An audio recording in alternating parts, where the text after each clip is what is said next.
Bienvenidos a Elton, expertos en soluciones gerenciales para entidades financieras y no financieras que necesitan información confiable y precisa.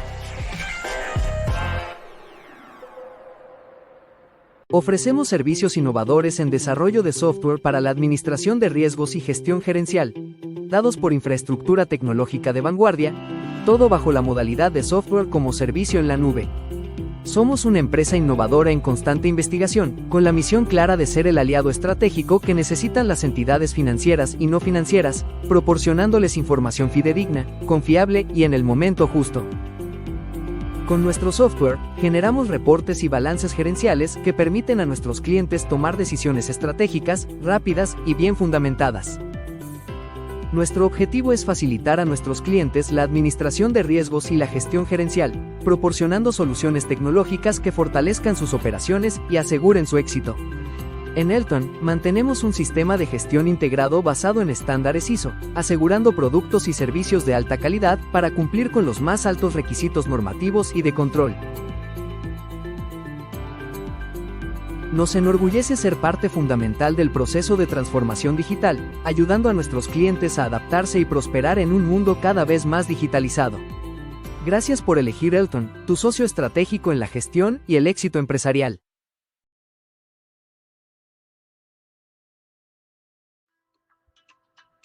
Bienvenidos. En este video le mostraremos cómo generar su certificado de aprobación en unos simples pasos.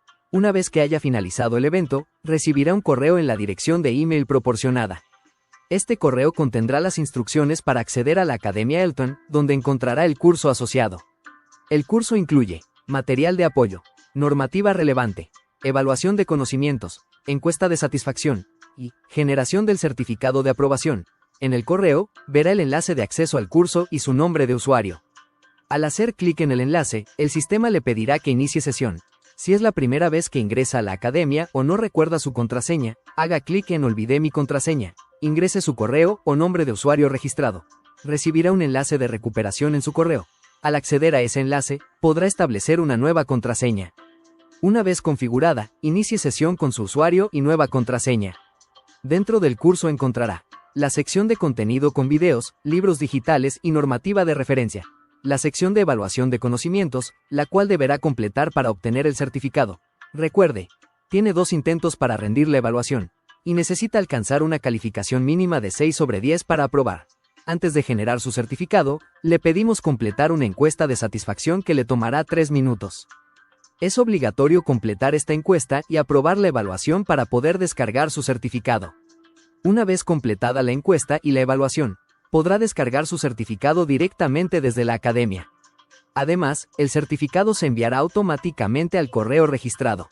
Felicidades por su logro, así de fácil es generar su certificado. Gracias por ser parte de Elton.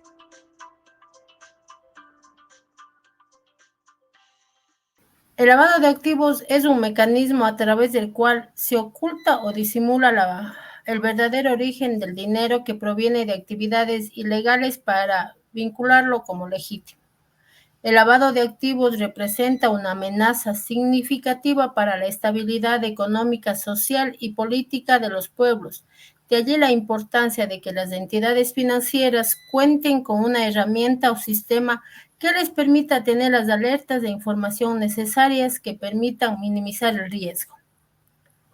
Para estas 2 horas nos acompaña la doctora Jacqueline Velastegui, magíster en gestión empresarial, especialización en cumplimiento y anticorrupción, diplomado en prevención de lavado de activos, diplomado en gestión de riesgos financieros, diplomado de cumplimiento normativo, transparencia y anticorrupción y alta dirección, diplomado en liderazgo transformacional, diplomado en alta gerencia, doctora en contabilidad y auditoría, licenciada en contabilidad y auditoría.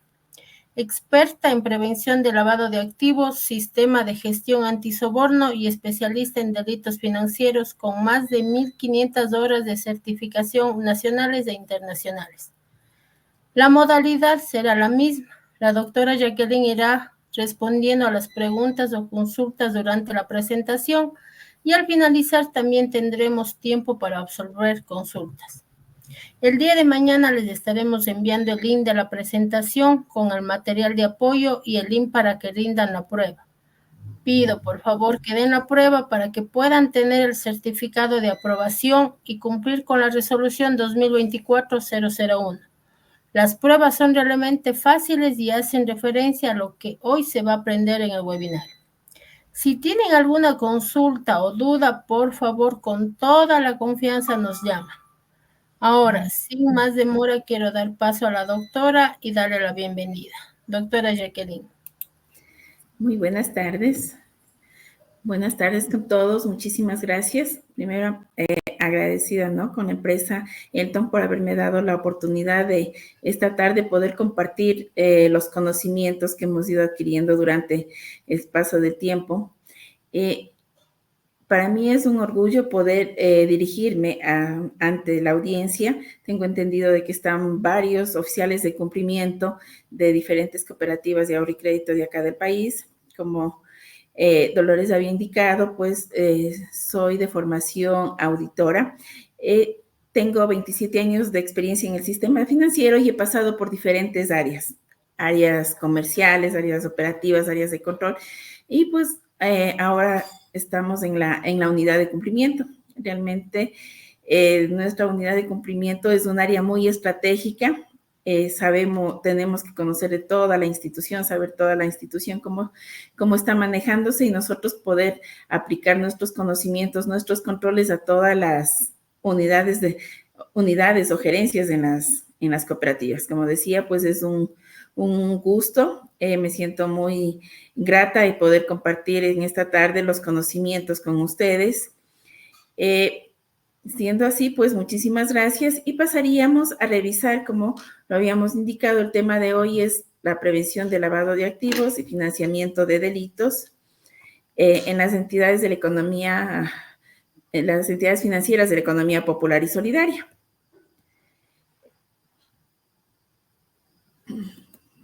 ¿Cuál es nuestro tema de hoy? Pues la prevención del lavado de activos.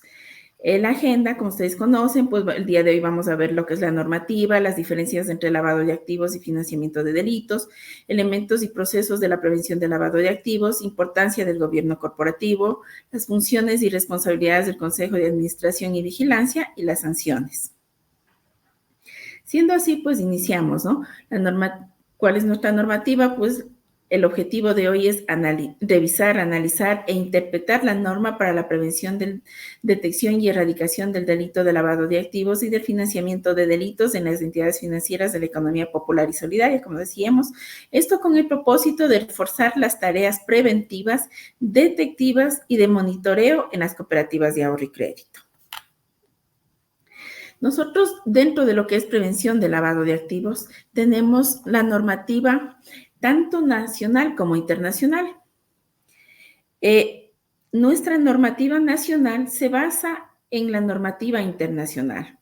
Ustedes saben, nuestra normativa internacional madre, se diría así, son las 40 recomendaciones del GAFI.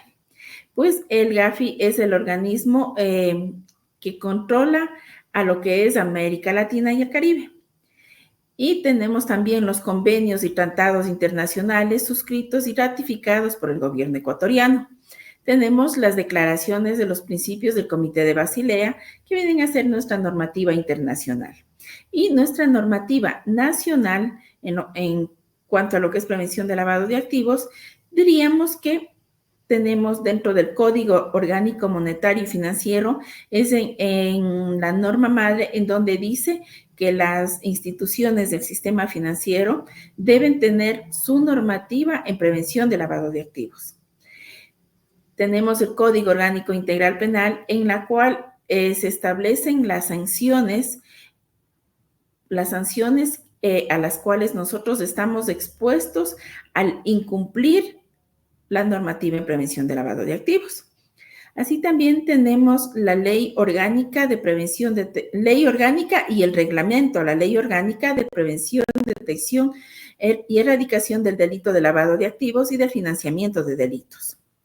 Y al ser nosotros parte de la economía popular y solidaria, tenemos la Superintendencia de Economía Popular y Solidaria ha emitido en conjunto con la Junta de Regulación política monetaria y financiera en su momento, la norma para la prevención, detección y erradicación del delito de lavado de activos y del financiamiento de delitos en las entidades financieras de la economía popular y solidaria. Tenemos también las resoluciones instructivos circulares emitidos por la Unidad de Análisis Financiero y Económico. Ya que ustedes sabrán, la Unidad de Análisis Financiero y Económico es el ente regulador en cuanto a lo que es prevención de lavado de activos. Como decíamos, pues, ¿qué es el lavado de activos? Todos sabemos, el lavado de activos es el proceso a través del cual los bienes de origen delictivo se integran al sistema económico, financiero, legal, aparentando haber sido obtenidos de forma lícita. Este es el lavado de activos. Dice, pues, el lavado de activos se utiliza para encubrir las actividades lícitas y legales asociadas a diferentes delitos vinculados a lo que es el lavado de activos, como es el narcotráfico, el secuestro, el tráfico de armas, el sicariato, el contrabando, la trata de personas para esclavitud laboral, redes de prostitución, pornografía infantil, actividades que financian el terrorismo. Tenemos también evasión fiscal, evasión tributaria, enriquecimiento ilícito. Son las actividades ilícitas e ilegales. También los actos de corrupción o soborno. Ustedes deben haber escuchado últimamente, no hace falta, ¿no? Pues nombrar casos. Simplemente nosotros al prender el televisor las mañanas o las tardes para ver los noticieros, todos los días, en nuestros noticieros, todos los días están noticias sobre actos de corrupción, actos de soborno que se están dando. Lamentablemente, estos actos se dan en su mayoría en el sector público.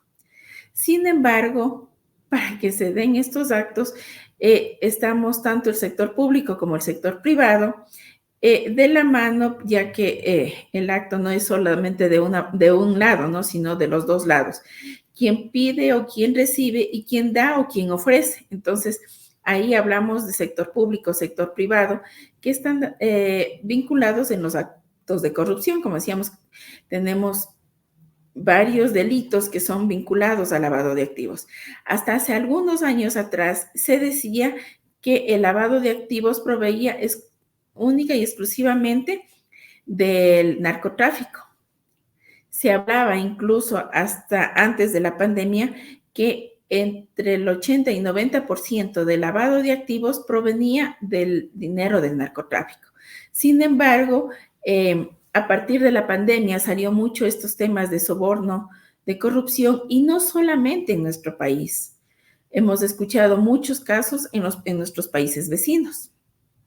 Sin embargo, también se ha escuchado en países de Europa, en países de Norteamérica. No, como digo, no es estos delitos que se están dando únicamente en nuestros países a nivel de América Latina, sino a nivel del mundo global. Ya lamentablemente estos actos mal habidos, se diría así, los actos de corrupción, soborno, están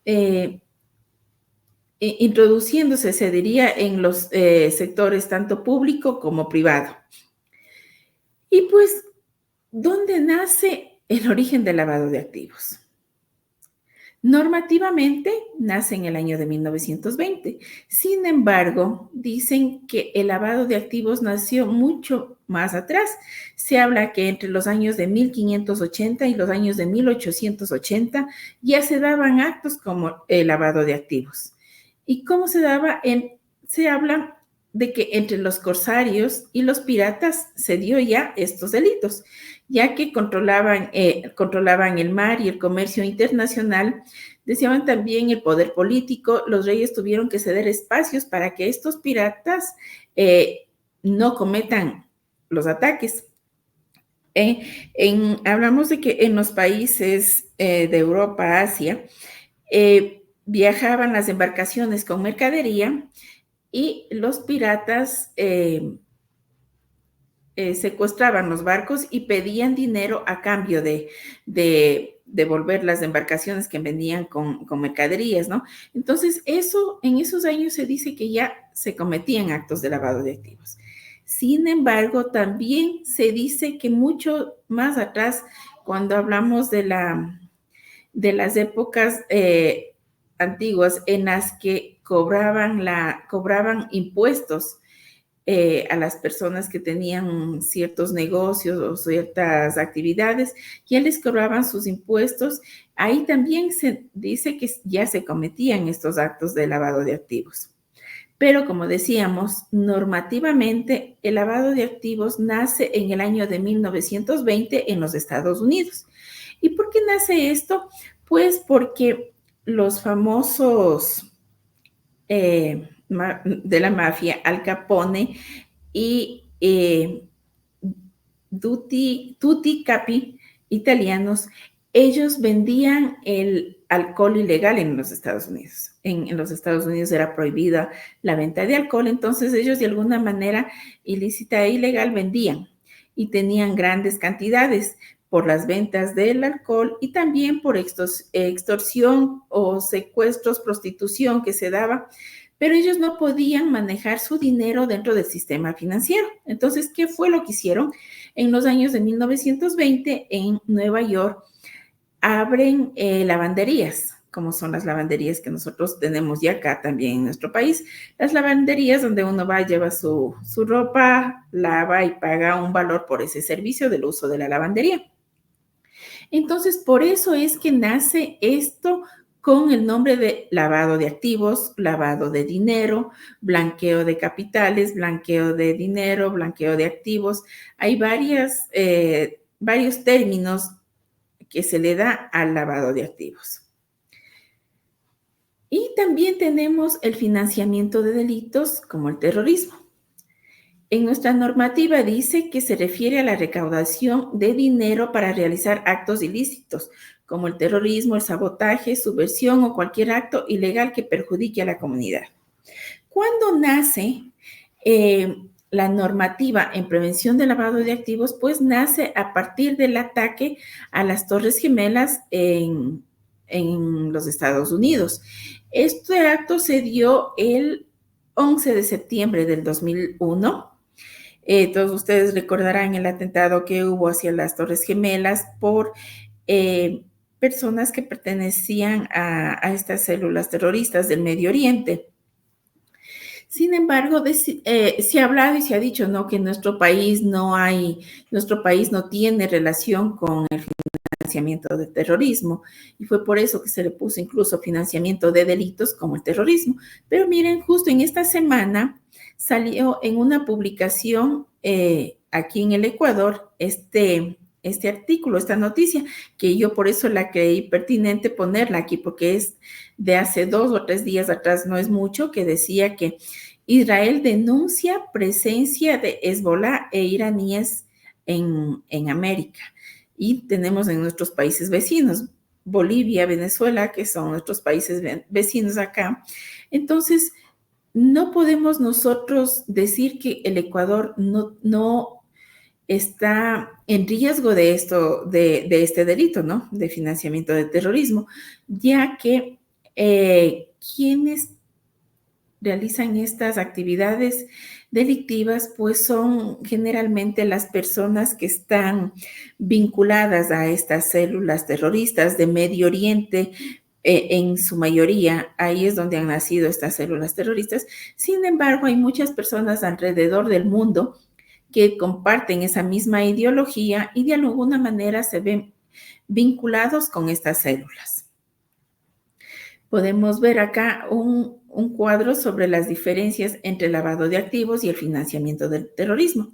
Cuando hablamos de lavado de activos, ¿cuál es la motivación? Pues la ganancia. Cuando hablamos de financiamiento del terrorismo, es la ideología. Así también cuando la fuente de fondos. Cuando hablamos de lavado de activos, los fondos salen internamente de la organización. Mientras que cuando hablamos del financiamiento del terrorismo, los fondos son externos desde las células autofinanciadas o desde benefactores y recaudadores de fondos que, valga la redundancia, recaudan los fondos para la manutención o mantenimiento de estas células terroristas, como decíamos. Pues, perdón. los conductos en el lavado de activos siempre van a ser en el sistema financiero. Mientras que en el financiamiento del terrorismo no siempre es el sistema financiero, hay mensajerías en efectivo, hay negocios informales como el hawala, las compañías de cambios de monedas, utilizan diferentes medios para mover el dinero. El foco de detección, como decíamos, en el lavado de activos, son transacciones sospechosas como depósitos inusuales para el patrimonio del cliente o la actividad económica que realiza el cliente. Mientras que en el financiamiento de terrorismo son relaciones sospechosas como transferencias bancarias entre partes aparentemente no relacionadas, ya que hablamos de que el financiamiento del terrorismo no son únicamente las personas que pertenecen a estas células terroristas, sino personas de diferentes países del mundo que comparten la misma ideología.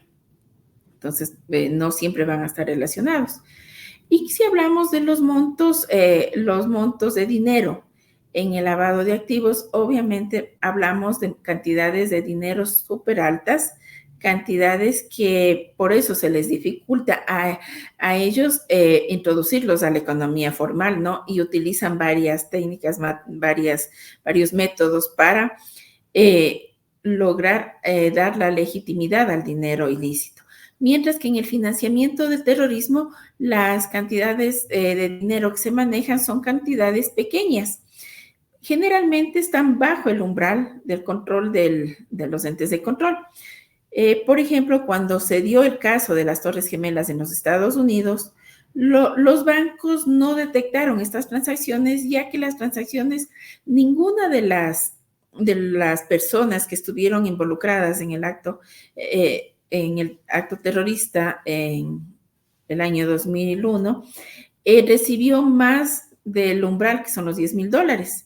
Todos manejaron cantidades pequeñas en sus cuentas bancarias y obviamente recibieron giros, transferencias de diferentes lugares, diferentes países y de remitentes que no tenían ningún tipo de vinculación con los beneficiarios, pero como eran montos pequeños, no les saltaron como alertas en las instituciones financieras. Por eso es que decimos que ahí es la gran diferencia, ¿no? El rastro del dinero dice pues que en el lavado de activos el dinero circula, pero que generalmente regresa donde la persona que generó el origen de esos fondos ilícitos. Mientras que en el financiamiento del terrorismo o delitos, el dinero es financiado de otras personas para manutenciones, para materiales, para equipos que compran estas células terroristas para poder armar sus bombas, para poder organizar los actos delictivos en ataques a diferentes organizaciones, diferentes países. Miren, esta lámina, lamentablemente no hay información actual en la que nosotros podamos decir, ¿no? Pero esta lámina estaba publicada en la página de Transparencia Internacional y decía que cuánto dinero se blanquea. Según el Fondo Monetario Internacional, se estima que en el mundo se lava cada año entre 500,000 millones a $1 billón, que representa entre el 2 y el 5% del Producto Interno Mundial. Según ACAMS, que es una agencia en prevención del lavado de dinero en México, estima que se lavan cada año un rango entre 25,000 y 45,000 millones de dólares. Esto representa el 5% del Producto Interno Bruto en México. Y según el BID, el Banco Interamericano de Desarrollo, estima que en América Latina y el Caribe se lavan cada año entre el 2.5 al 6.3 del Producto Interno Bruto. Sin embargo, en un estudio último se decía que en América Latina el porcentaje de lavado de activos ya creció al 7%. Eso en base a los estudios y análisis que realizó el Gafi. Entonces, si analizamos que el Producto Interno Bruto del Ecuador al año 2023 fue de casi 110 millones, 110,000 millones de dólares. Fue 109,800 algo, ¿no? Entonces hablamos que casi 110,000 millones de dólares.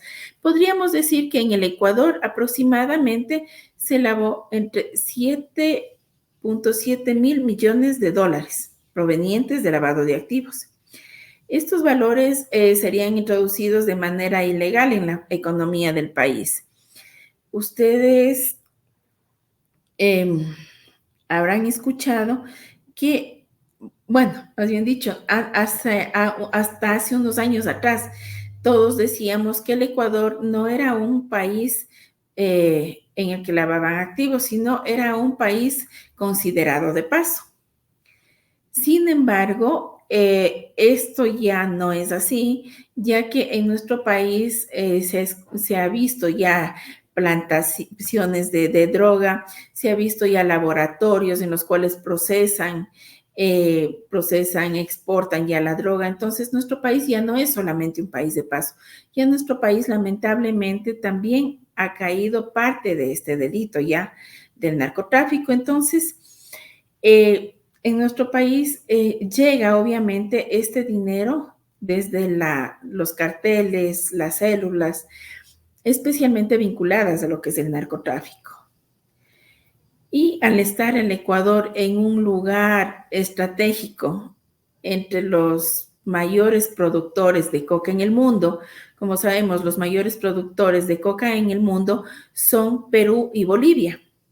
Y mientras que el mayor procesador de cocaína de esta coca en el mundo es Colombia y los mayores comercializadores son los carteles mexicanos.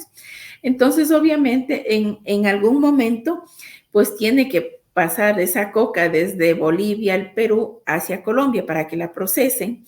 Y también, a su vez, ya desde Colombia sale ya la cocaína para México, para los carteles mexicanos, o ya directamente a los países en los cuales ya estos carteles los comercializan. Entonces, nosotros al estar entre estos países, nosotros obviamente somos un país muy vulnerable para el cometimiento de lavado de activos.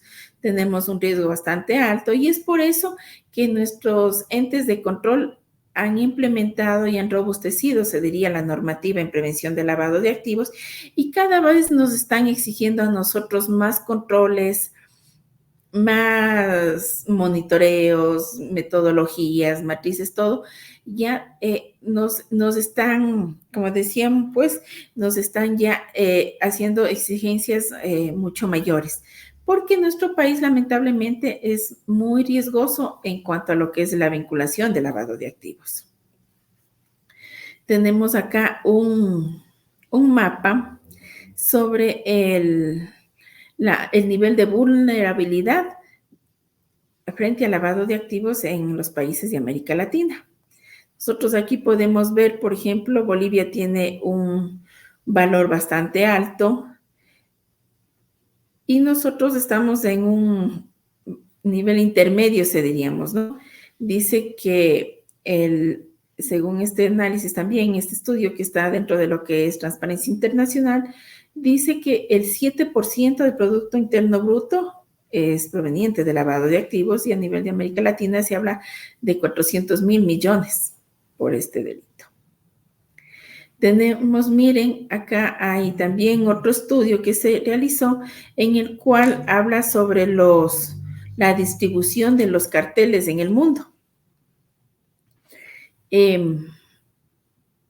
Lamentablemente a nivel de lo que es América, tenemos casi a todos los carteles distribuidos en nuestros países, ya que nosotros, como decíamos, pues estamos en sitios estratégicos por la producción, ¿no?, de la droga. Entonces tratan de sacar por nuestros países para poder venderlos en los diferentes países, en los diferentes continentes, ya que el precio de la droga, mientras más lejos esté, obviamente es mucho mayor.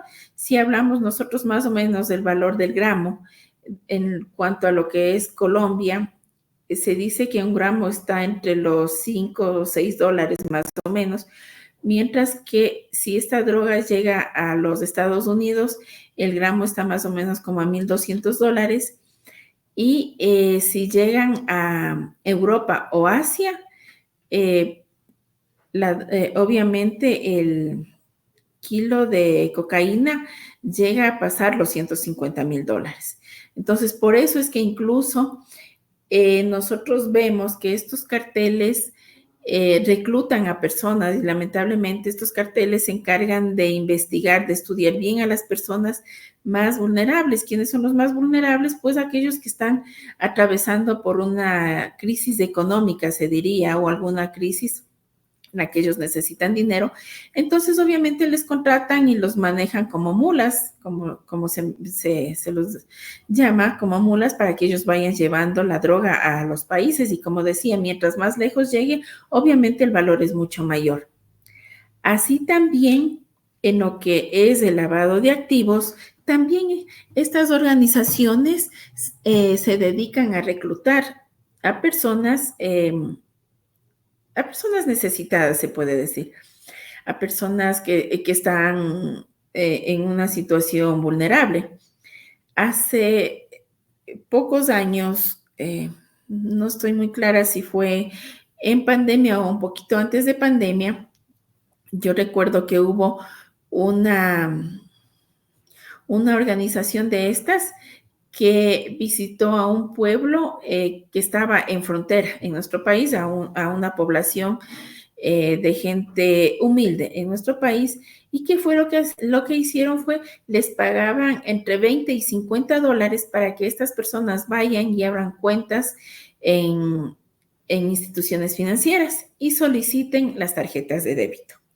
Entonces, claro, estas personas fueron, abrieron cuentas, solicitaron tarjetas de débito y les entregaron a ellos las tarjetas de débito con las claves. Entonces, en estas instituciones financieras, ¿qué es lo que empezaron a hacer? Empezaron a llegar transferencias, giros, remesas en su mayoría fueron desde México y empezaban a retirar por cajero automático los montos máximos que el cajero automático estaba programado para entregar en las cuentas. Entonces, miren, como digo, pues lamentablemente utilizan a las personas más necesitadas para que les ayuden a cometer estos delitos. Tenemos acá un mapa sobre el tráfico de drogas, las rutas que utilizan en el Ecuador para poder sacar la droga y enviarlas hacia los diferentes países o hacia los diferentes continentes. Entonces, miren ustedes, si tienen sus oficinas en estos lugares, pues deberían considerar y poner en esos lugares un poquito más de control, ya que sabemos por dónde están siendo utilizados, ¿no? Nuestro país, por dónde están siendo utilizadas las vías para trasladar la droga de un lado hacia el otro, generalmente con el fin de que la droga llegue hacia las costas del Ecuador y de ahí pues salen en su mayoría en embarcaciones o también son utilizados los aeropuertos para movilizar la droga hacia los diferentes países. ¿Por qué es importante combatir el lavado de activos? Pues al ser un delito transnacional, la mayoría de países han establecido mecanismos efectivos de prevención, detección y erradicación de este flagelo, destinados a ¿qué? A impedir la legalidad y los beneficios de las actividades delictivas. Con ello, a la acumulación y reinversión de activos obtenidos de forma ilícita. Tenemos, miren aquí, actividades ilícitas, como decíamos, el narcotráfico, el tráfico de armas, tráfico de personas, tráfico de animales, tráfico de órganos, compra-venta de bienes inmuebles, tráfico de influencias y también últimamente hemos visto con el avance de la tecnología de que también hay organizaciones que se han dedicado a secuestrar o robar información, ¿no? Unos a robar información y otras organizaciones que secuestran información Por ejemplo, en las instituciones financieras, nosotros ya hemos visto de instituciones financieras grandes en nuestro país que han sufrido este tipo de secuestros. Secuestran la información, las bases de datos, y ellos solicitan cantidades altas de dinero para poder entregar nuevamente las bases de datos y que las instituciones sigan trabajando con su normalidad. Tenemos también, decimos que la importancia de prevenir el lavado de activos es cumplir con las exigencias tanto nacionales como internacionales establecidas por los diferentes órganos de control. Como decíamos, pues el GAFI es el órgano de control a nivel de América Latina y el Caribe. La Unidad de Análisis Financiera y Económica es el ente de control en lo que es prevención de lavado de activos acá en el país, y nosotros, al ser cooperativas de ahorro y crédito, pues estamos bajo el control y la supervisión de la Superintendencia de Economía Popular y Solidaria. Hay también otros entes de control, otras instituciones como las que podemos ver acá. Nosotros tenemos la Contraloría, la Procuraduría General del Estado, el Servicio de Rentas Internas, tenemos la Superintendencia, en nuestro caso, Superintendencia de Compañías, tenemos Superintendencia de Bancos, Superintendencia de Economía Popular y Solidaria, la Fiscalía General del Estado, el INE. Todas estas instituciones están trabajando en conjunto para luchar contra el delito de lavado de activos. Estos, pues, establecen políticas, procedimientos y metodologías que permitan conocer el origen, la frecuencia, el volumen y las características de las transacciones financieras de los clientes, y a fin de determinar que esas transacciones guarden relación con la actividad económica que mantiene el cliente. ¿Cuáles son los elementos de la prevención del lavado de activos? Pues los elementos son contar con un sistema de prevención de riesgos conformado por políticas, procedimientos, mecanismos, metodologías de la administración de riesgos, desarrollando, se implementó estos han sido desarrollados e implementados en las entidades a fin de medir el riesgo de cada una de las contrapartes. Como decíamos, pues nosotros, al ser institución financiera, nuestras normativas se han ido actualizando paulatinamente, y esta normativa se ha ido alineando, se diría, a la administración del riesgo, a los sistemas de administración de riesgos. Antes nosotros hacíamos nuestro trabajo en prevención de lavado de activos, cumplíamos sí políticas, procedimientos, controles, pero ahora nosotros tenemos ya que tener una metodología y una matriz de riesgos. La metodología y la matriz deben estar alineadas. Entonces, el sistema de prevención de riesgo de lavado de activos se ha ido robusteciendo permanentemente. También dice que uno de los elementos es el Manual de Prevención de Lavado de Activos y de Financiamiento de Delitos, en el cual se deben registrar las políticas, procedimientos, las metodologías, la matriz de riesgos, esto a fin de implementar una cultura de cumplimiento dentro de la organización.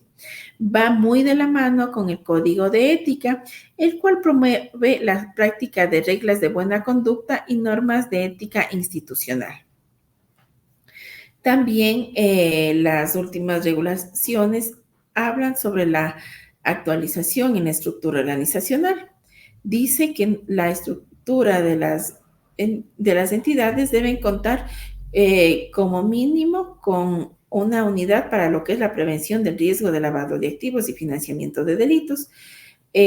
Incluso ustedes recordarán la última resolución que fue emitida hace unos meses atrás, a finales de julio.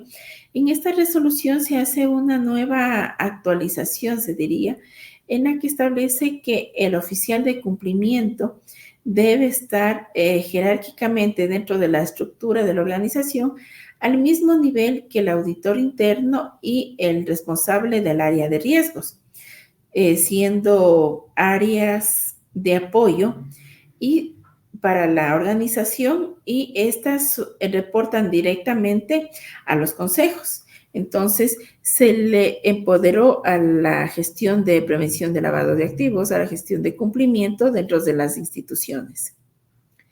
Como decíamos, pues la administración del riesgo de lavado de activos se debe aplicar un enfoque basado en riesgos a fin de asegurar que las medidas para prevenir o mitigar el lavado de activos y el financiamiento de delitos sean proporcionales a los riesgos identificados.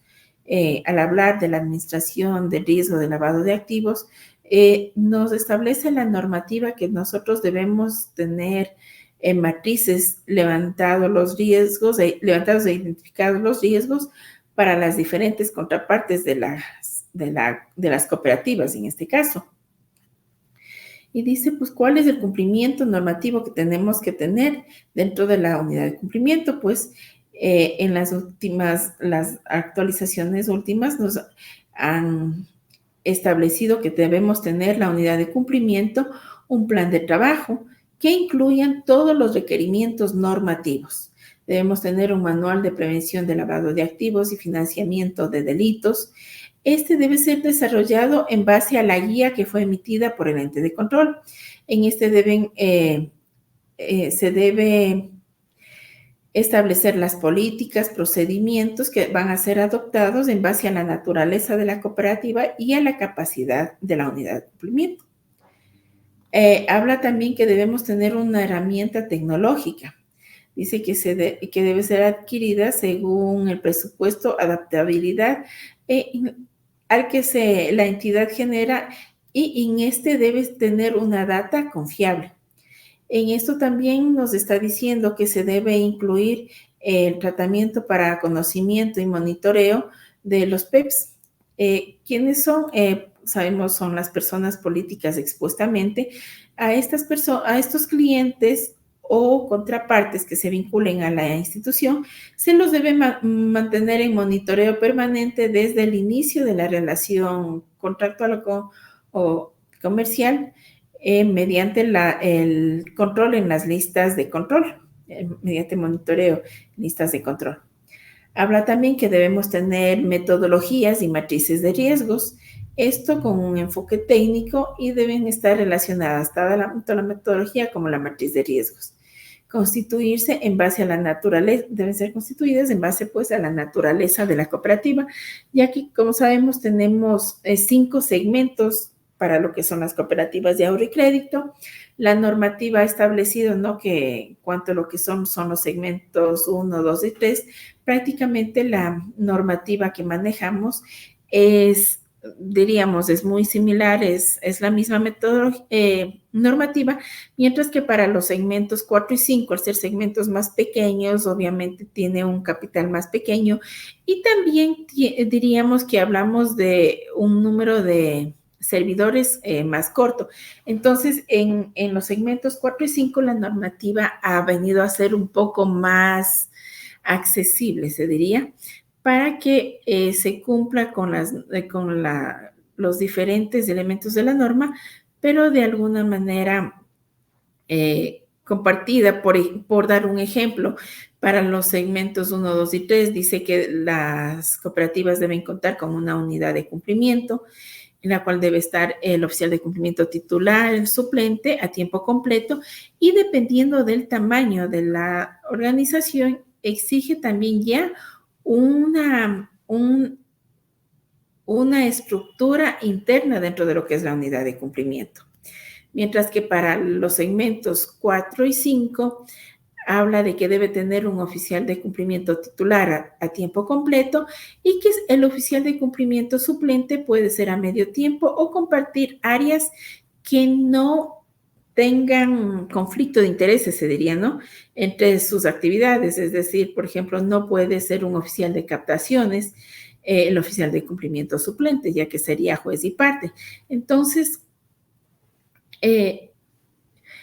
estos aspectos son los que sí se deben considerar dentro de las estructuras internas de la organización. Al hablar también de las etapas de lavado de activos, se habla mucho de las etapas, y sabemos que el lavado de activos tiene 3 etapas. ¿Cuáles son? Pues la colocación es el momento en el que los fondos ilícitos quieren ingresar al sistema financiero, y se dice también que esta es la etapa en la que uno puede identificar el origen de los fondos. Porque una vez que los fondos ya hayan ingresado al sistema financiero, si no se aplicó un adecuado conocimiento del cliente, un adecuado conocimiento del origen de los fondos, luego es más difícil poder identificar fondos ilícitos o ilegales. La segunda etapa es la diversificación. Esta etapa es en la que ya los fondos fueron introducidos al sistema financiero y se realizan ya diferentes transacciones, generalmente transferencias bancarias, movimientos de las cuentas, realizan ya varias operaciones a fin de movilizar el dinero dentro del sistema financiero. Y pues la tercera etapa es ya la etapa de integración. Es en donde que ya el dinero sale aparentemente legal a la economía formal del país, cuando ya el dinero sale ya lavado, se podría decir, de las instituciones financieras. Pues habíamos visto las etapas de lavado de activos. Vamos a ver cuáles son las etapas del financiamiento del terrorismo. Así también el financiamiento del terrorismo tiene 3 etapas. La primera etapa, pues, es la etapa de la recaudación. Es el momento en el que se recolectan los fondos, sean tanto de origen legal como de origen ilícito, ¿no? Como decíamos, en el financiamiento de delitos o financiamiento del terrorismo, los fondos no siempre son de origen ilícito.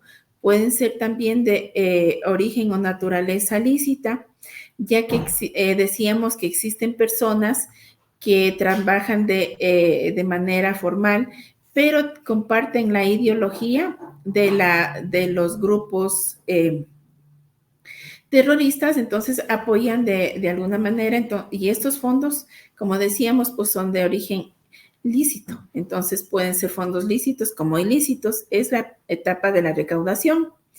En la segunda etapa es la etapa de la disposición. Esta etapa es cuando ya los fondos han sido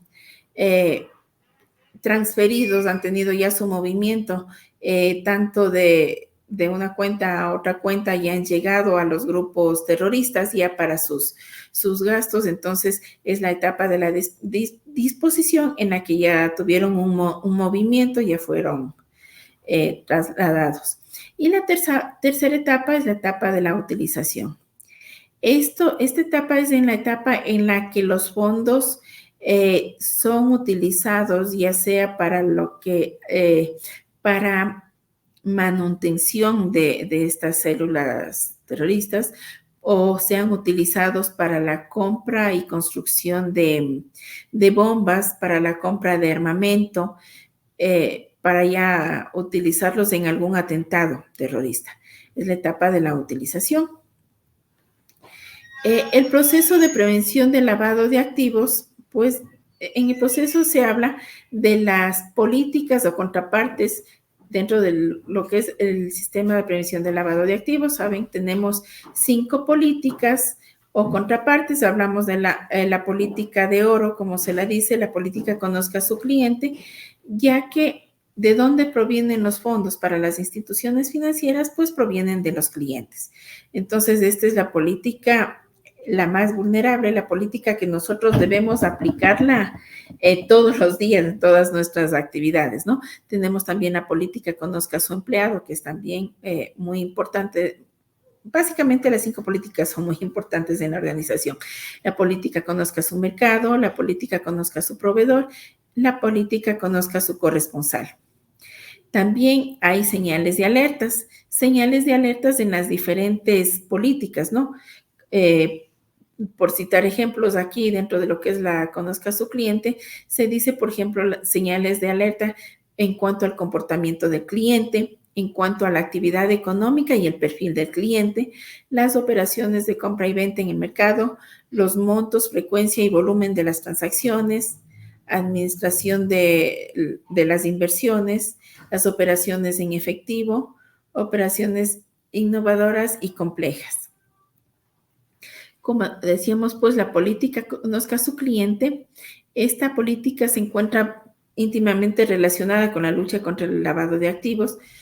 Como decíamos, pues ya que es de los clientes de donde nosotros recibimos el dinero, de donde recibimos los fondos para las cooperativas, básicamente que estamos hablando a nivel de cooperativas. Entonces, el adecuado conocimiento del cliente permite conocer, luchar, proteger y dar una seguridad a las instituciones. Dice que el esfuerzo organizado de todas las áreas para la selección e identificación de los clientes es derivado de la información y que ellos proporcionen su actividad económica. Lo importante es conocer eso, su actividad económica, la zona geográfica, la fuente de ingresos, edad, nacionalidad, productos financieros que maneja el cliente, la regularidad, la transaccionalidad.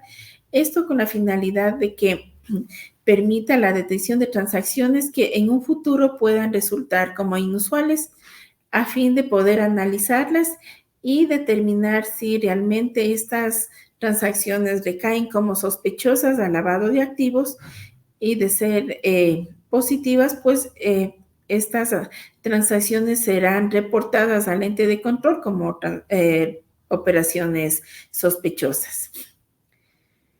Sí, aquí está el conocimiento del cliente. ¿Cómo se lo realiza? Mediante entrevistas, se identifica, se verifica, la información se chequea en las listas de control que ahora el órgano de control nos dice que nosotros debemos realizar el chequeo en listas de control.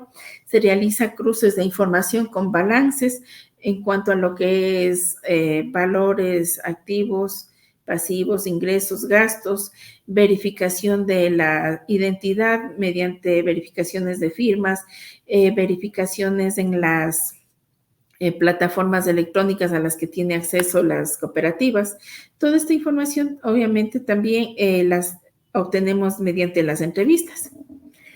Y también, como decíamos, pues la política conozca a su empleado es una política muy importante dentro de la organización, ya que se habla que en los casos de fraudes en las organizaciones, según las estadísticas, dicen que las organizaciones para el cometimiento de fraudes, el 70% de fraudes son realizados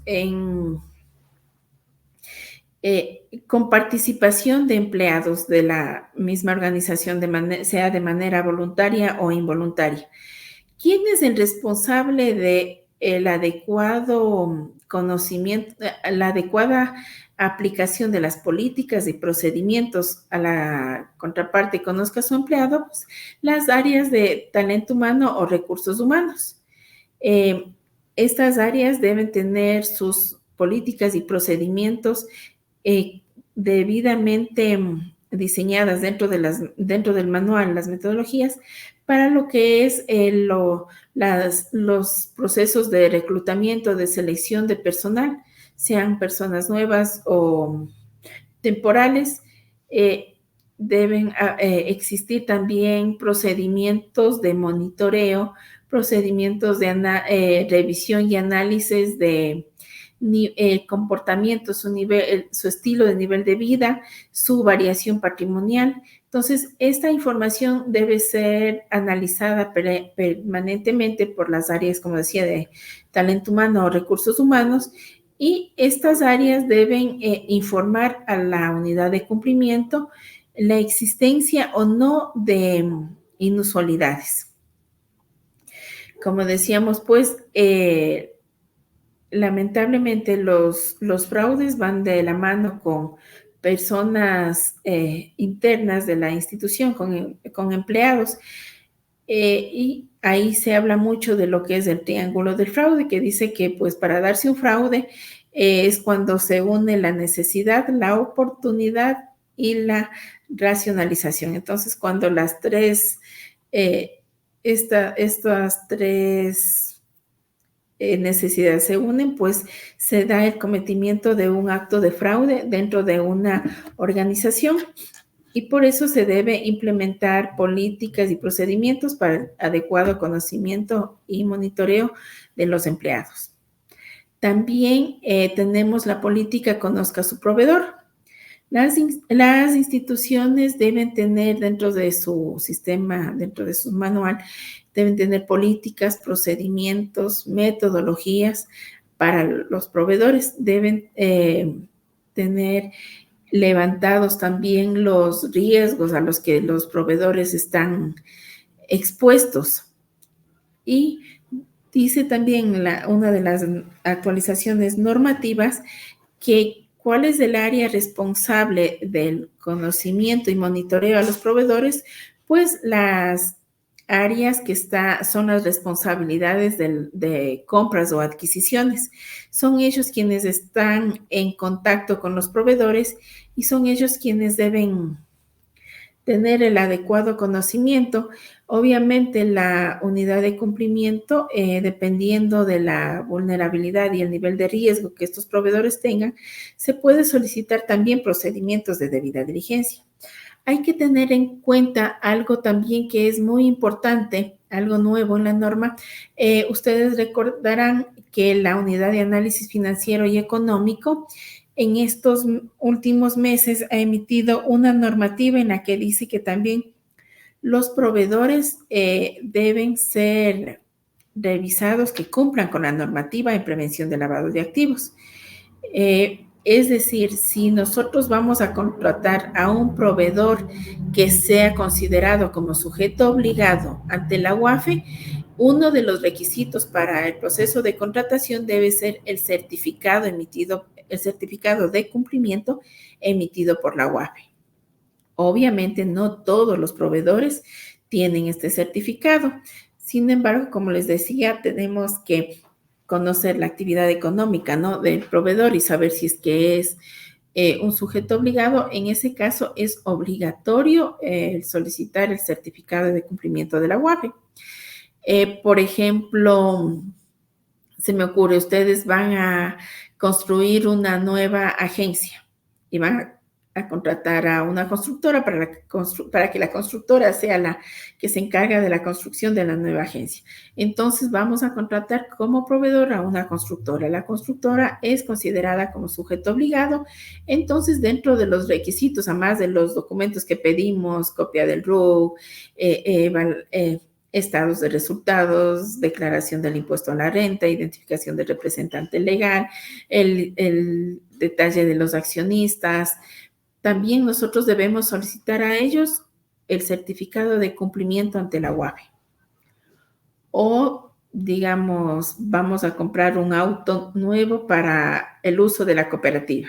La cooperativa necesita un auto nuevo para el área de cobranzas, porque el área de cobranzas tiene que salir, desplazarse por lugares que son alejados. Entonces hemos visto la necesidad de que debemos comprarnos un carro y vamos a comprar en un concesionario. El concesionario, pues, es un sujeto obligado. Entonces, además de el detalle de requisitos que les pedimos a los proveedores, también le vamos a pedir el certificado de cumplimiento ante la UAFE.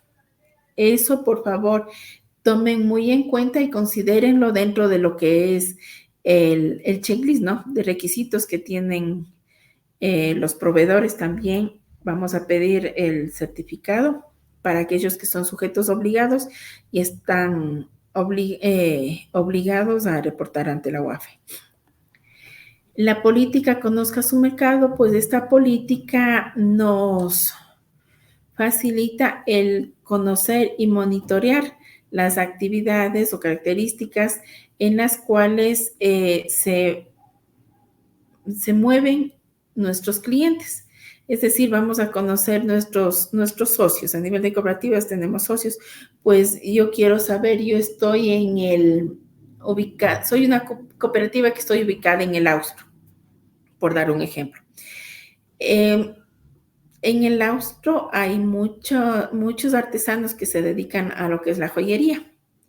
Bueno, yo vivo en Quito, pero sí he ido de vez en cuando de visita para allá, para el Austro. He tenido la oportunidad de conocer Chor de Ley y nosotros llegamos a Chor de Ley y tenemos joyerías por todo lado, ¿no es cierto?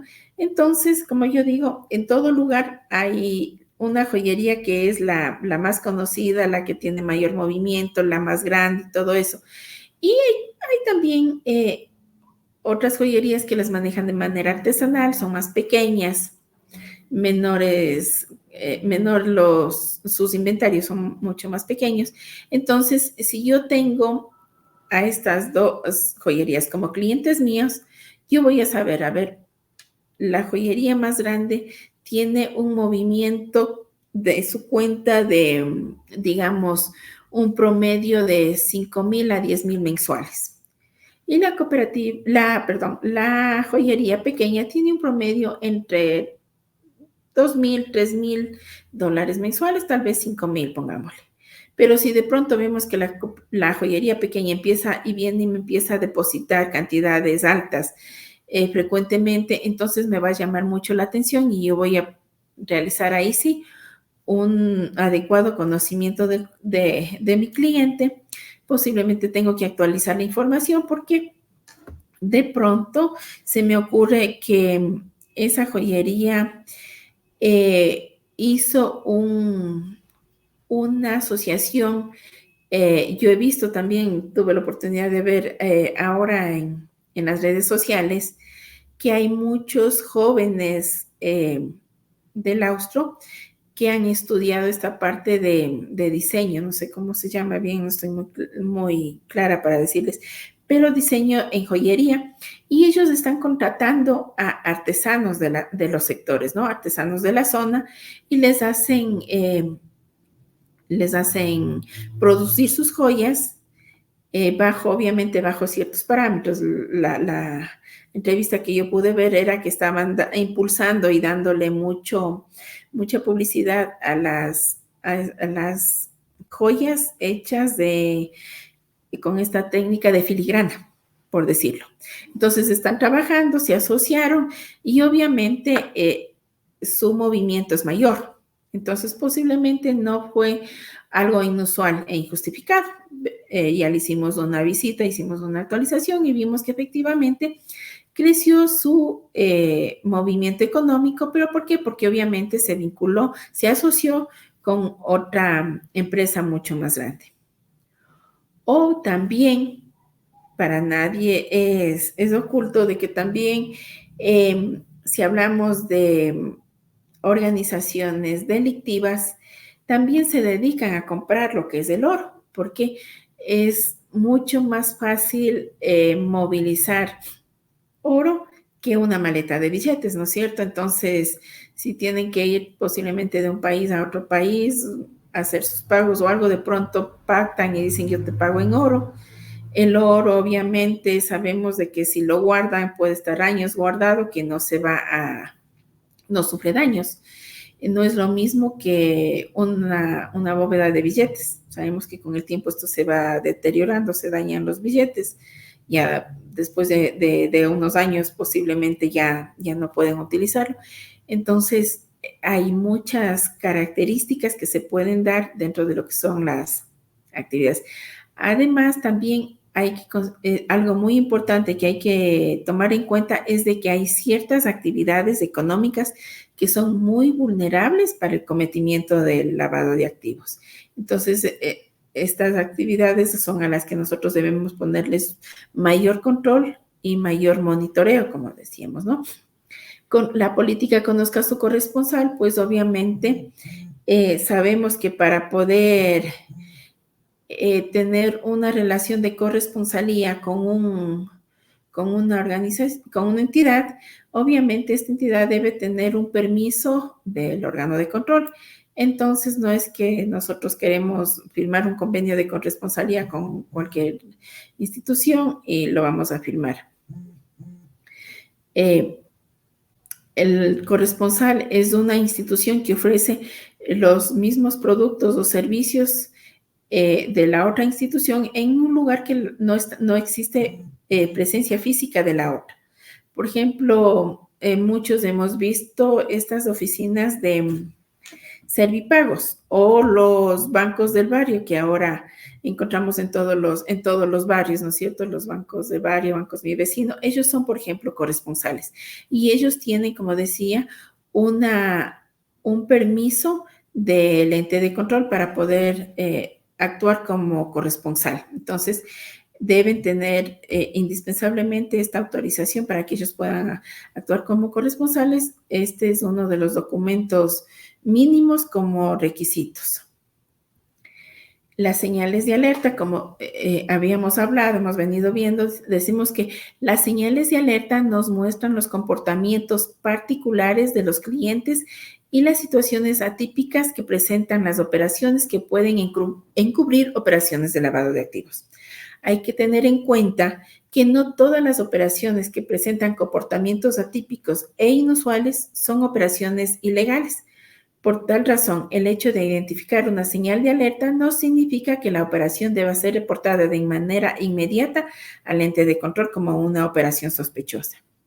Hay señales de alerta en las diferentes contrapartes, ¿no?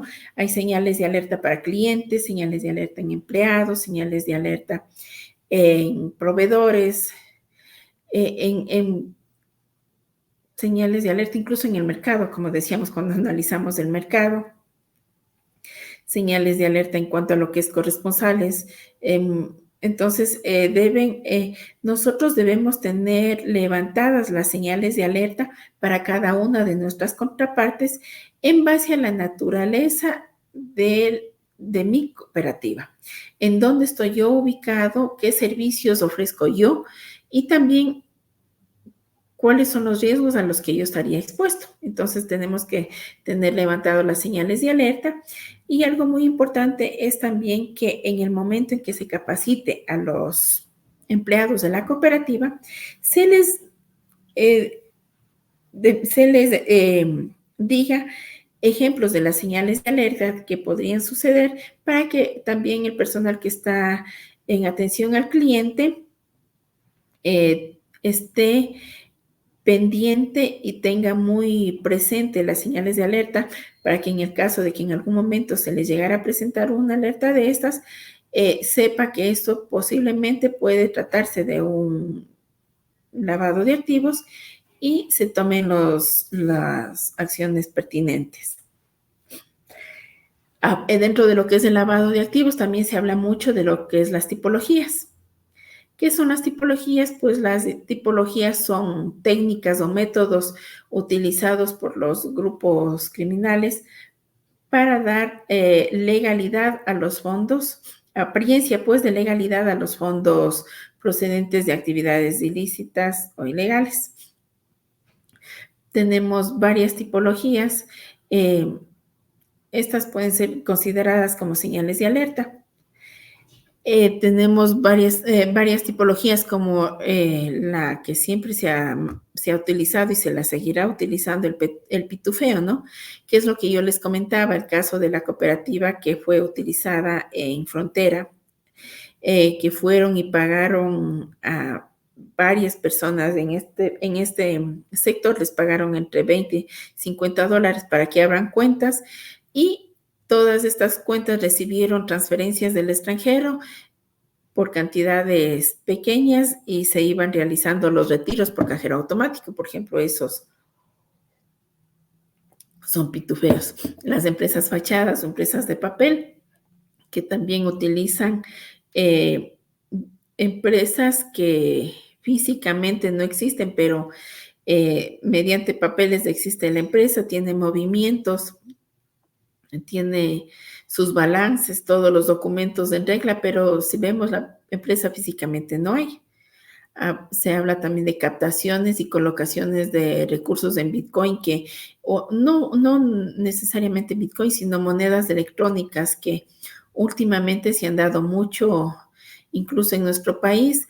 Existen plataformas que están reclutando a personas y les ofrecen obviamente unas ganancias muy buenas, ¿no? Unas ganancias mayores a las que la cooperativa les pagan. Entonces, estas personas no ven más allá, no se preocupan por conocer realmente la legalidad de estas empresas y pues colocan en estas plataformas virtuales y son únicamente lavados de dinero. Hay, como decíamos, comercializadoras de inmuebles, de vehículos, de bienes de lujo, la compra de los premios de lotería. Igual la compra de los premios de lotería es muy utilizado acá en nuestro país. Ha habido muchos casos que se han dado de compras de lotería. Las remesas o transferencias desde el exterior, desde países considerados como paraísos fiscales, la utilización de testaferros, compran bienes a nombre de otras personas para evadir impuestos, evasión tributaria, productos financieros como préstamos con garantías, las pirámides que están, como decíamos, pues no igual como las plataformas financieras, las pirámides son muy utilizadas. Y la última que se levantó aquí en el país fue la de billetes de alta denominación y tarjetas de crédito. Estas tipologías, ¿cómo se levantan las tipologías? Pues el Gafi tiene de manera anual, con una periodicidad anual, tienen reuniones con todos los países que están bajo el control del Gafi en diferentes países, son cada año diferente país la sede.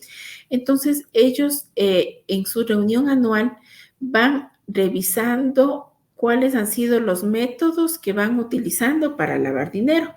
Entonces, hacen un consolidado de los métodos que han sido utilizados en los diferentes países que están bajo el control del Gafi y dicen, esta es la nueva técnica o el nuevo método que están utilizando y lo incluyen dentro del detalle de tipologías que luego el mismo Gafi la publica.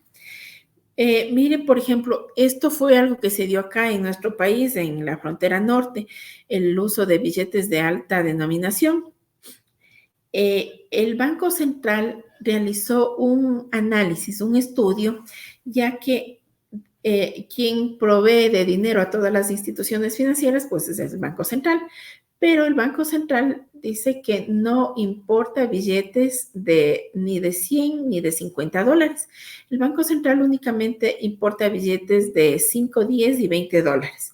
Sin embargo, hubo un momento en el que el Banco Central empezó a recibir depósitos desde las instituciones financieras, depósitos altos por billetes de 100 y de 50 dólares. Entonces, en ese momento fue que ellos implementaron el control de los billetes de alta denominación, que hoy en día todas las cooperativas tienen que enviar de manera mensual este reporte de cuántos billetes recibieron, en qué agencia, y la cooperativa internamente tiene un control de qué socio fue, cuántos billetes depositó, en qué fecha, les hacen un estudio, una investigación luego si es que el socio está permanentemente depositando estos billetes. Entonces, obviamente, como decimos, no siempre la inusualidad recae en una operación ilícita, ¿no? Porque, por dar un ejemplo, nuevamente, en la zona del Austro, todos sabemos que la zona del Austro tiene muchos migrantes y la mayoría de migrantes del Austro están en los Estados Unidos. Entonces, hay épocas del año en que nuestros migrantes vienen a visitar a sus familiares acá en el país y obviamente es mucho más fácil que vengan con $5,000, por dar el ejemplo, con $5,000 en efectivo y vengan con 50 billetes de 100, a que vengan con los 10 fajos sería, ¿no? De billetes de 5 que me van a dar los $5,000. Entonces, dependiendo del sector en donde están, estas inusualidades son injustificadas. Tenemos que hacer análisis, como decíamos, no todas las inusualidades son injustificadas. Tenemos las remesas de dinero. En cuanto a lo que son remesas en las cooperativas, es muy importante tener los controles bien definidos. Miren, hubo una cooperativa que también fue utilizada con el envío de remesas y nosotros debemos tener el conocimiento claro de nuestros socios, nuestros clientes. En nuestro país, yo me atrevería a decir así, por dar un número al azar, posiblemente un 90% de remesas eran remesas recibidas desde el extranjero, porque nosotros tenemos una gran cantidad de migrantes tanto en Estados Unidos como en Europa. Recuerden que en la crisis del 2000, muchas personas de la zona de la Sierra Centro, Sierra Centro y Sierra Norte migraron hacia Europa. Entonces tenemos muchos migrantes y ellos envían remesas. Pero quienes nos envían remesas generalmente son personas de nuestro círculo familiar, el cónyuge, los hijos, los papás, los hermanos, posiblemente primos, posiblemente tíos. Pero siempre hay una relación familiar en su mayoría. Entonces, hay también estos se utilizan, ¿no? Como giros, como remesas, empezaron a utilizar a nuestros migrantes y enviaban, pero a otras personas que cuando uno revisaba los apellidos no tenían ninguna vinculación. Y hubo un momento que a una cooperativa la utilizaron para el envío de remesas. Y fueron días contados estos envíos que se realizaron. Fueron en frontera hacia el país del norte.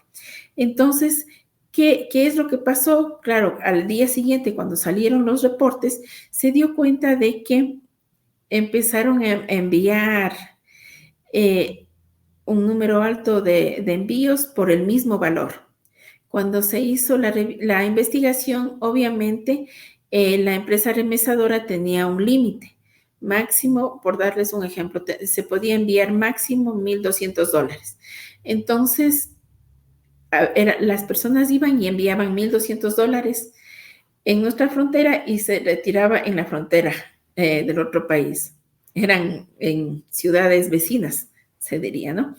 Y claro, y cuando se les hizo la investigación a las personas que realizaban el envío, no tenían, ni siquiera se conocían. Obviamente ni siquiera se conocían. ¿Qué es lo que hacían? Pues cuando se les investigó, decían que les estaban pagando $50 para que hagan el envío de este dinero. Entonces, iban personas que ya iban y llenaban incluso el documento para el envío y les entregaban el documento lleno, el dinero, y le decían, vaya a la cooperativa y haga usted el envío. La cooperativa procesaba y enviaba y retiraban allá y le pagaban los $50 en el momento que llegaba ya con la papeleta de la transacción procesada en la cooperativa. Claro, como digo, esto fue días, pero obviamente este tipo de transacciones y operaciones también son muy vulnerables. También, ¿qué fue lo que se empezó a dar en Europa? Empezaron a utilizar a nuestros migrantes y pedirles que hagan envíos de dinero a nombre de un familiar suyo y le decían, mira, yo tengo en Ecuador un familiar que está muy enfermo, que está grave y necesita ahorita para el médico $3,000. Por favor, tú tienes un familiar que ya le entregue los $3,000 y yo te doy 3,500 porque necesito urgente que le entreguen ese dinero. Claro, le hacían, luego iban, mira, necesitamos nuevamente un envío porque tiene que hacerse su tratamiento y tanta cosa. Y luego ya iban y les decían, nosotros sabemos en dónde está en dónde vive tu familiar, quiénes son, y tienes que hacerles los envíos ya, eran semanales, quincenales, y les enviaban. Entonces, eso también se estuvo dando. Por eso es muy importante que en el momento del pago de una remesa, las personas que están generalmente en el área de cajas, que son quienes procesan las remesas, sí tengan un conocimiento de los clientes, ¿no? De los socios o clientes a quienes estamos entregando el dinero, y en el momento que están haciendo la transacción, pues obviamente vayan haciendo una pequeña investigación y le vayan preguntando quién le envía, de dónde le envía, en qué trabaja, qué vínculo tiene, para más o menos tener un conocimiento y saber que efectivamente se trata de una operación legal, no de algo ilegal. Hablamos de debida diligencia, pues ya hemos hablado obviamente durante creo que toda la charla de la aplicación de procedimientos de debida diligencia. Pues el procedimiento de debida diligencia son utilizar varias técnicas para poder conocer la naturaleza, el origen de los fondos de las diferentes contrapartes. Dentro de lo que es lavado de activos existen dos tipos de debida diligencia, la debida diligencia simplificada y la debida diligencia ampliada. Entonces, dependiendo de la alerta, dependiendo del nivel del riesgo al que estamos vinculados, se debe aplicar una debida diligencia simplificada o una debida diligencia ampliada.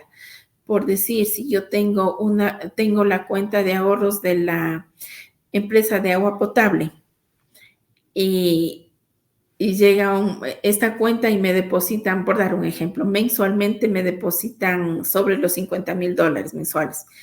Obviamente no voy a aplicarle una debida diligencia ampliada porque yo sé que de dónde viene es de las recaudaciones de agua, ¿no es cierto? Y si voy yo al detalle diario, voy a ver que todos los días los depósitos que se van haciendo diario son por las cantidades pequeñas por los pagos de agua. Entonces, si hablamos de este tipo de empresas públicas, sea una debida diligencia simplificada.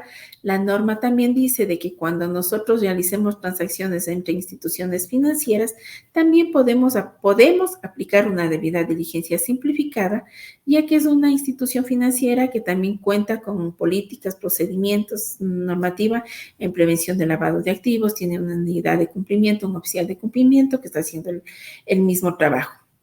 Sin embargo, si hay una alerta, si hay una inusualidad que me está dando esta institución, puedo yo como oficial de cumplimiento aplicar una debida diligencia ampliada. Se dice en cuanto, por ejemplo, a la debida diligencia ampliada, también la normativa me dice que si yo tengo un cliente que sea una persona expuesta políticamente, por normativa yo debo aplicar una debida diligencia ampliada. Y pues mi debida diligencia ampliada va más allá del cliente únicamente, sino ya tengo que revisar, investigar también a sus familiares, a sus allegados, a sus colaboradores, dependiendo, ¿no? Los grados de consanguinidad o los grados de afinidad.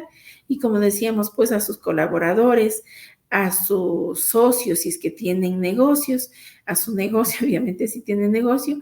Y algo muy importante, si hablamos de una persona expuesta políticamente, debe ser el ingreso a la cooperativa debe estar aprobado por el representante legal o la persona que delegue. Entonces, esto también se maneja, las transacciones inusuales e injustificadas que ya las hemos revisado, pues la importancia del gobierno corporativo, como dice acá la lámina, pues miren, dice, el gobierno corporativo es un tema de alta importancia, ya que las cooperativas se basan en la confianza de sus socios y del órgano de supervisión para el manejo de los recursos. Así pues, los entes reguladores han impuesto normas más estrictas. En igual proporción se han aumentado las responsabilidades de los miembros de los consejos de administración y vigilancia, así como del representante legal y los funcionarios. Son los consejos quienes deben aprobar y supervisar la gestión del cumplimiento de la normativa, así como el cumplimiento preventivo. A su vez, la alta gerencia debe asegurar que se cumplan las políticas y procedimientos internos, así también que se cumplan con los reportes que deben ser emitidos ante el ente de control. Igualmente, el oficial de cumplimiento debe contar con independencia para poder realizar su labor, por lo que debe reportar de forma directa al comité de cumplimiento y así como a los consejos de administración y de vigilancia.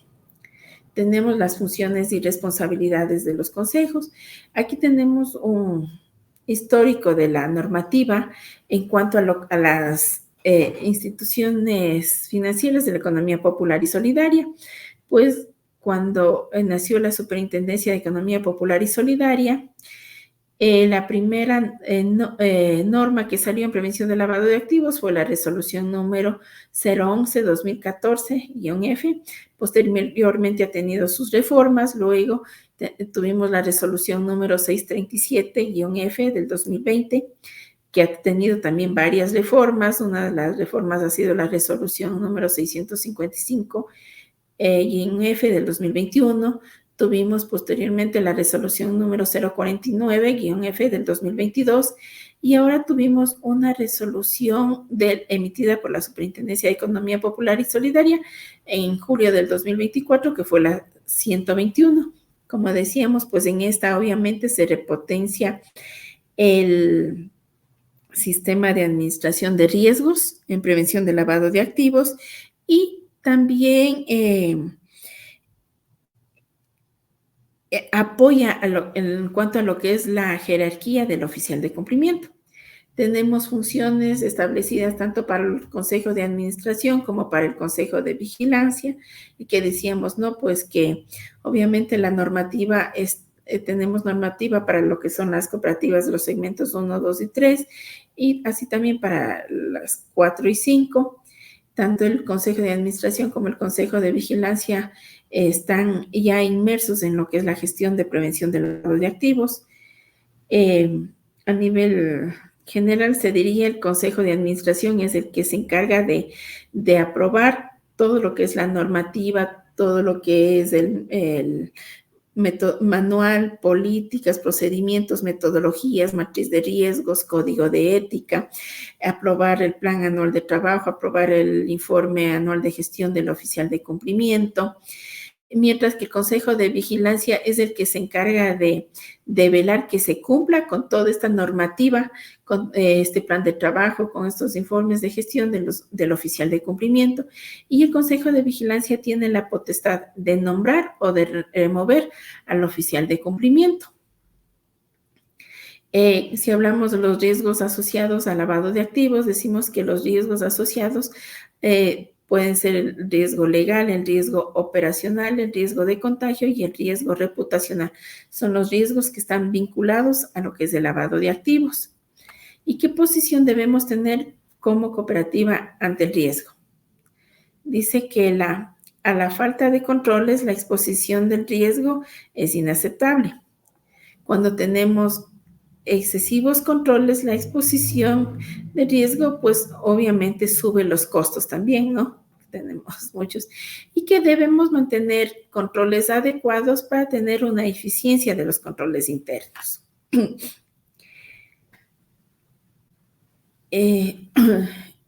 Ya habíamos visto la importancia de la prevención del lavado de activos. ¿Cuáles son los órganos de control externos dentro de lo que es la prevención del lavado de activos en las cooperativas de ahorro y crédito? Pues la Superintendencia de Economía Popular y Solidaria, que es el ente de supervisión y control. Ellos son quienes verifican que las organizaciones del sistema financiero popular y solidario apliquen la normativa en cumplimiento a las políticas, procedimientos y mecanismos para prevenir el lavado de activos, mientras que la Unidad de Análisis Financiero y Económico es la entidad gubernamental técnica responsable de la recopilación de información, generación de reportes, ejecución de las políticas y estrategias nacionales de prevención y erradicación del delito de lavado de activos y financiamiento de delitos. ¿Cuáles son los efectos negativos que genera el lavado de activos? A lo que preguntaban.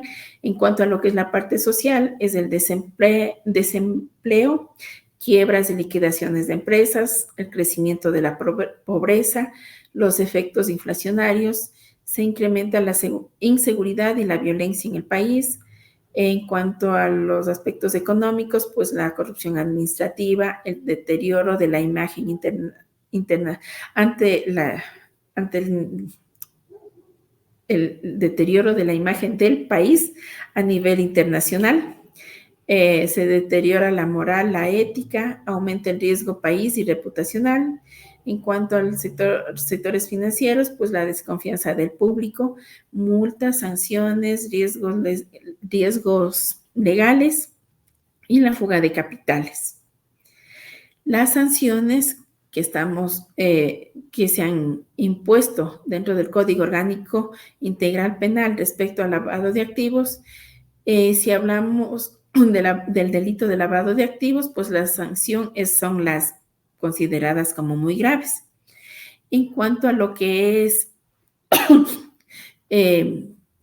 sanciones muy graves, dice el numeral 6, dice no observar disposiciones de control interno sobre prevención de delitos, incluidos los de lavado de activos y financiamientos de delitos como el terrorismo.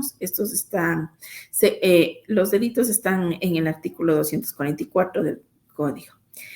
Habla el artículo 317 en el cual se tipifica el delito y establece las sanciones con prisión. Dependiendo del monto de lavado de activos, puede ser de 1 año, el mínimo, y el máximo son de 100 años. Así también hay una multa económica dependiendo del monto de lavado de activos. Hay escalas que la multa más baja, se diría, es de 100 salarios básicos, y la multa económica más alta es el duplo de la cuantía. Esto dependiendo de la cantidad que fue objeto del ilícito. En el artículo 318 habla sobre la incriminación falsa. Si alguien hace una falsa incriminación vinculando a una persona diciendo que está dedicada al lavado de activos, por incriminación falsa puede irse a la cárcel de 1 a 3 años. El artículo 319, que este es directamente para nosotros los responsables de la prevención del lavado de activos, dice que la omisión de control del funcionario que omite el cumplimiento de sus obligaciones de control será sancionado con pena de 6 meses a 1 año. Siendo por esto muy importante que nosotros debemos cumplir con nuestras funciones, nuestras responsabilidades como oficiales de cumplimiento, ya que la omisión de un control nos puede llevar a la cárcel de 6 meses a 1 año. Tenemos también las sanciones que emite la UAFE por el envío tardío del reporte de operaciones que igualan o superan el umbral. La multa va desde $460 hasta $4,600. El no envío del reporte en el mes, la multa pues habla igual desde 4,250 a 8,500, y si es reincidente es la cancelación del permiso de funcionamiento. Dice que la omisión de información en los 5 días, cuando nos solicitan información, en cambio, cuando solicitan información por alguna investigación a algún cliente o algo, la multa es de 21 a 30 salarios básicos unificados. La falta de entrega es la suspensión del permiso para operar, y la reincidencia en los 12 meses es la cancelación del permiso para operar. Hasta aquí se ha topado los temas que he creído pertinentes compartir con ustedes el día de hoy. Por favor, estoy atenta a las preguntas que estén